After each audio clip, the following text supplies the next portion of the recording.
What's up, you guys? This is Charles from the channel Books on Stereo, and I'm here to tell you all the books that I read in May.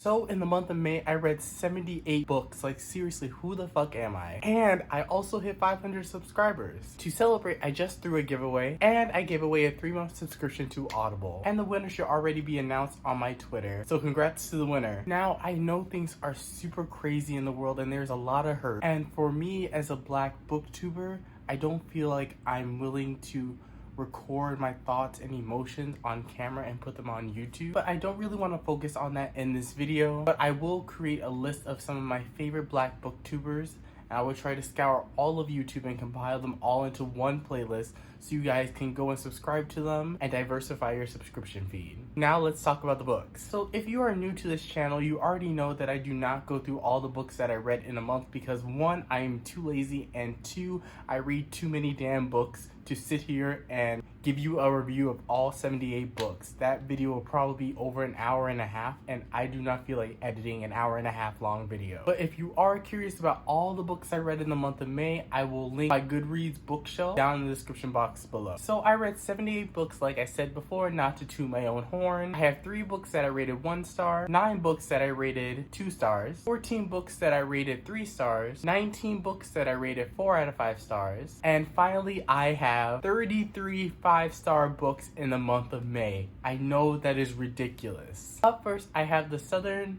Book Club's Guide to Slaying Vampires by Grady Hendrix. This is a horror novel set in the 1990s, and we follow a group of housewives as they face an immortal vampire that has just moved into the neighborhood. And this book was a perfect combination of humor and horror. Grady manages to balance these two tones so well, and the characters are so well developed in this book. And the writing in this book was descriptive, lyrical, and also haunting at times. I just could not put this book down. And the plot is just so well paced that you just cannot put this book down. It is so engrossing, and I gave this book a 5 out of 5 stars. Then we have the Happy Ever playlist by Abby Jimenez. This is a follow-up to Abby Jimenez's debut novel, The Friend Zone, and in this book we follow the best friend of the heroine in the first book and her romance with a rock star and an uber cute dog. I gave this one a 5 out of 5 stars. The romance was so swoony and the characters were just everything to me. I absolutely love the characters in this book. And it's very rare when you find a book that you immediately connect with from page 1, and this book,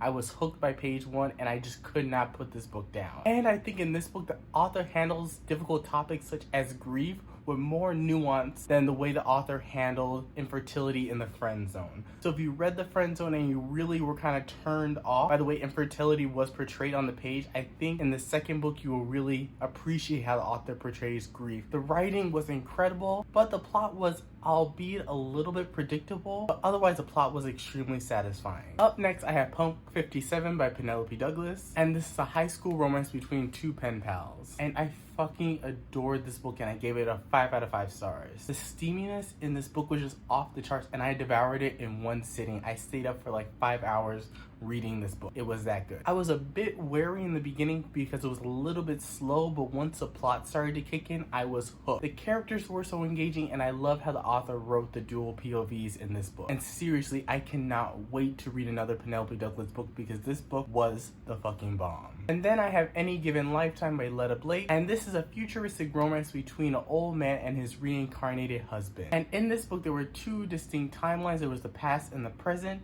and it was a little bit difficult wrapping my head around these 2 different timelines because the author would switch from the past to present quite frequently in one chapter. Once you kind of get over that initial kind of jarring adjustment, then you really begin to fall in love with the characters and their love story. I felt the chemistry radiating off the page, and I am super hyped to read another Letta Blake book. And finally, I had The Lady's Guide to Pinnacles and Piracy by Mackenzie Lee.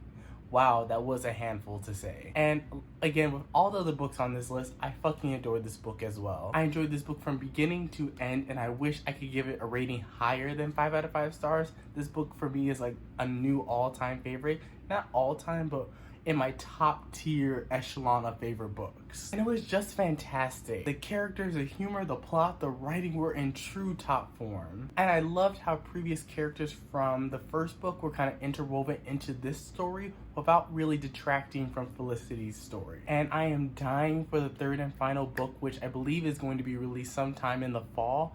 And once that book releases, it's gonna be so hard to say goodbye to these characters because I just love these characters so much.